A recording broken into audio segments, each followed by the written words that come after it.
अपवित्र शक्तियों के बंधन, बीमारियों के बंधन, भविष्य में होने वाली दुर्घटनाओं के बंधन, अंधकार की शक्तियों के आक्रमण के बंधन यीशु मसीह के नाम से खुल जाए। प्रभु, यदि परिवार के किसी सदस्य के पीछे कोई दुष्ट शक्ति सता रही है, परेशान कर रही है, उन दुष्ट शक्तियों को मैं यीशु मसीह के नाम से इसी समय आदेश देता हूँ। उनके शरीर से हमेशा हमेशा के लिए, उनके जीवन से हमेशा हमेशा के लिए, उनके कार्यों से हमेशा हमेशा के लिए, उनके कामकाज, कारोबार, कार्य क्षेत्र में से, उनके विश्व में से हमेशा हमेशा के लिए यीशु मसीह के नाम से चले जा।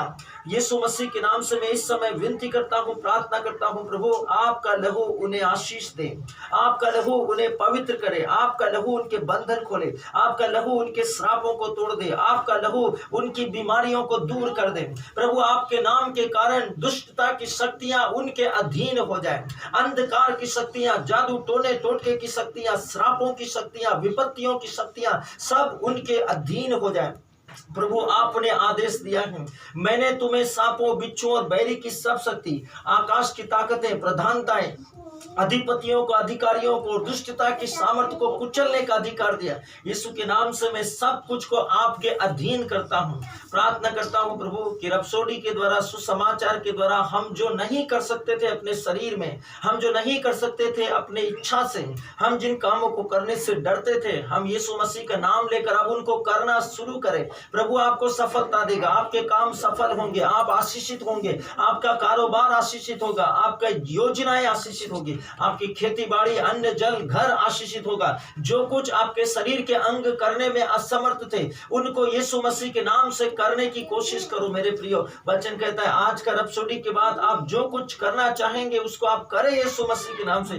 जो आपसे नहीं बनता था उसको आप करें यीशु मसीह के नाम से। प्रभु का वचन कहता है, जो कुछ तुम पिता से मेरे नाम से मांगोगे, निश्चय ही वह स्वर्ग से तुम्हें मिलेगा और तुम्हें मिल जाएगा। उसने हमें एक नाम दिया है। वचन कहता है कि सर्वशक्तिमान ईश्वर का वचन हमसे कहता है, अब तक तुमने पिता से मेरे नाम से कुछ नहीं मांगा। बाइबल हमको सिखाती है, जो कुछ तुम मेरे नाम से मांगोगे पिता तुम्हें वही प्रदान करेगा। और वचन में हमें नाम दिया गया है, आज तुम सबों के लिए एक बड़े आनंद का सुसमाचार, आज तुम्हारी नगरी में, दाऊद के नगर में प्रभु मसीह का जन्म हुआ है। हमको प्रभु मसीह दिया गया है। परमेश्वर का वचन कहता है हमको एक नाम दिया गया है, वो नाम है इमानुएल। हमको एक नाम दिया गया है, वो नाम है यीशु। हमको एक नाम दिया गया है, वो है मानव पुत्र। हमको एक नाम दिया गया है, वो है उद्धारकर्ता। हमको एक नाम दिया गया है, वो है अपूर्व परामर्शदाता, शांति का राजकुमार, सलाहकार, मध्यस्थ, मुक्तिदाता, उद्धारकर्ता, परमेश्वर का सहायक, परमेश्वर का पुत्र। हमें एक नाम दिया गया है, सत्य का आत्मा।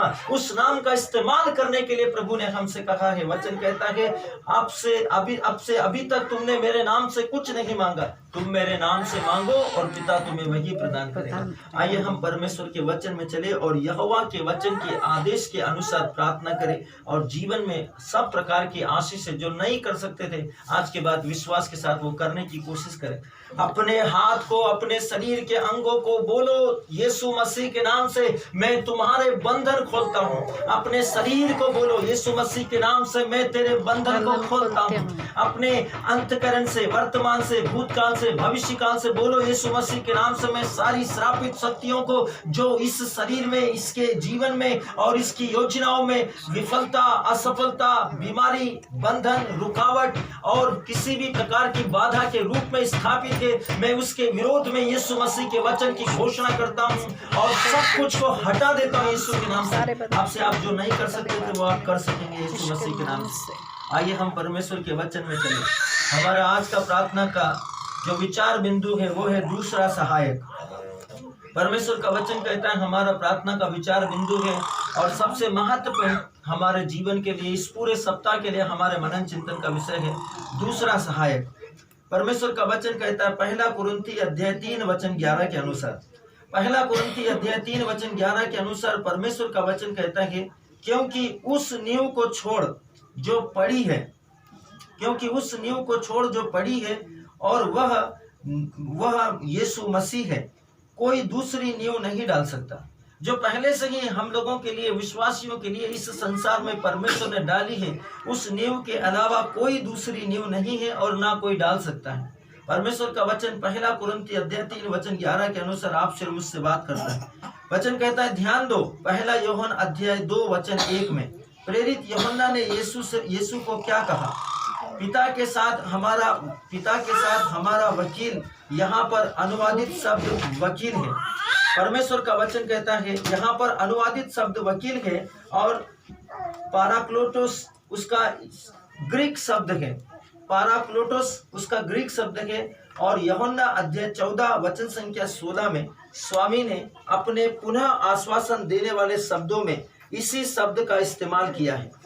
परमेश्वर का वचन कहता है, मैं पिता से विनती करूंगा और वह तुम्हें एक और सहायक देगा कि वह सर्वदा तुम्हारे साथ रहे।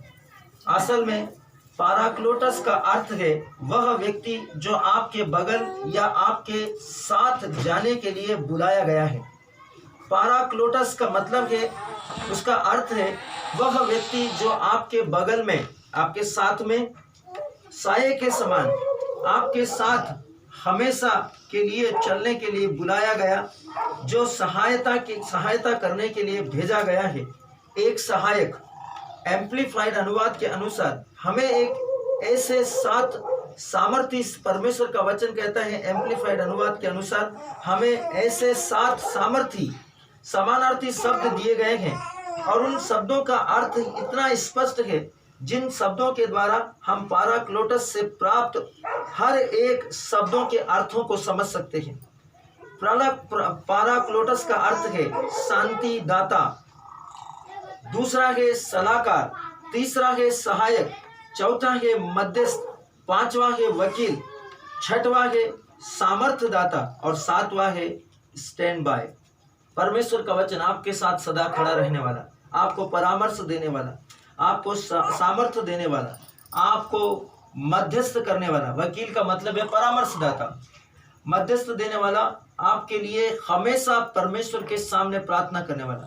सहायक, जहां कहीं भी आप जाएंगे यदि कुछ भी गलती होती है वो आपको सपोर्ट करेगा। सलाहकार, आपको किसी के सामने गिड़गिड़ा कर कुछ पूछने का जरूरत नहीं है, आप पवित्र आत्मा से विनती करो और वो आपको सलाह देगा। कितना भी भयानक परिस्थिति, अशांति, चिंता, परेशानी, दुख, क्लेश, संकट, बाधा, निराशा, सब कुछ समाप्त जैसा स्थिति में क्यों न हो, परमेश्वर ने आपको शांति दाता दिया है। वो शांति दाता पवित्र आत्मा आपको सहायता देगा और आपकी रक्षा करेगा, आपको विचलित नहीं होने देगा। परिस्थितियों में कुछ भी क्यों ना हो गया हो वो आपको टूटने नहीं देगा, बिखरने नहीं देगा। ऐसे 7 शब्द हमको दिए गए हैं पाराक्लोटस के द्वारा, जिसमें प्रभु यीशु ने विनती की है, मैं पिता से प्रार्थना करूंगा और वो तुम्हें एक दूसरा सहायक प्रदान करेगा। उस दूसरे सहायक के ये 7 व्यक्तित्व आपको पवित्र आत्मा के द्वारा दिए गए हैं, जो अलग अलग अनुभव और वरदानों के द्वारा काम करते हैं। अपनी मृत्यु, गाड़े जाने और पुनरुत्थान के पहले यीशु ने अपने चेलों से दूसरे सहायक के विषय में बातें की। अपनी मृत्यु, गाड़े जाने और पुनरुत्थान से पहले यीशु ने अपने चेलों से दूसरे सहायक के विषय में बातें की, क्योंकि वह पिता के पास जा रहा था और लंबे समय तक उनके साथ नहीं रहने वाला था। इस वजह से उसने पिता से प्रार्थना की और उसने मांगा कि वह उन्हें दूसरा सहायक दे जो सर्वदा उनके साथ रहे। शब्द दूसरा का अनुवाद है ग्रीक शब्द एलोस। दूसरा शब्द का ग्रीक शब्द अनुवाद है एलोस, जिससे परमेश्वर का वचन कहता है एलोस किया गया है, जिसका अर्थ है उसी तरह की गुणवत्ता और प्रकार का दूसरा। यीशु मसीह की गुणवत्ता में, वरदानों में, शक्ल में, सूरत में, समानता में, यीशु मसीह की पावर में, यीशु मसीह की महिमा में कोई दूसरा सहायक के रूप में आपको दिया हुआ व्यक्ति यीशु मसीह के जैसा, लेकिन दूसरा परमेश्वर की सामर्थ्य में अद्भुत। यीशु शरीर में था, लेकिन अब वो शरीर में नहीं बल्कि आत्मा में है और वो आत्मिक रूप से आपके साथ रहने वाला है। इसलिए वह कह रहा है कि यह सहायक पवित्र आत्मा स्वयं उसी की तरह होगा। यूहन्ना का सुसमाचार अध्याय 14 वचन 17 और 18 में उसने आगे कहा, अर्थात सत्य का आत्मा जिसे संसार ग्रहण नहीं कर सकता। सत्य के आत्मा को संसार ने नहीं देखा, सत्य के आत्मा को आपने देखा है। सत्य के आत्मा से आप मिल चुके हैं। सत्य के आत्मा को आप ग्रहण करते हैं युक्रिस्त के रूप में। सत्य के आत्मा को आप ग्रहण करते हैं, सुनते हैं यीशु मसीह के सुसमाचारों में। सत्य के आत्मा को आप पुराना विधान नया विधान में, आज्ञाओं में, 10 आज्ञाओं में, 10 कमांड्स में, परमेश्वर की वाणी के रूप में आप ग्रहण करते हैं। इसलिए परमेश्वर का वचन कहता है जिसे संसार ग्रहण नहीं कर सकता, क्योंकि वह न उसे देखता है, क्योंकि संसार ने उसे कभी सत्य के आत्मा के रूप में नहीं देखा, और न उसे जानता है। संसार उसे कभी नहीं जानता, क्योंकि संसार ने उसको जानने की कोशिश नहीं की। दूसरा, परमेश्वर का वचन कहता है तुम उसे जानते हो, क्योंकि वह तुम्हारे साथ रहता है और वह तुम में होगा। मैं तुम्हें अनाथ नहीं छोड़ूंगा, मैं तुम्हारे पास आता हूँ। परमेश्वर का वचन कहता है यीशु हमारा सहायक स्वर्ग में गया, लेकिन उसने पवित्र आत्मा को हमारे पास भेजा ताकि उसका स्थान ले ले। सर्वशक्तिमान परमेश्वर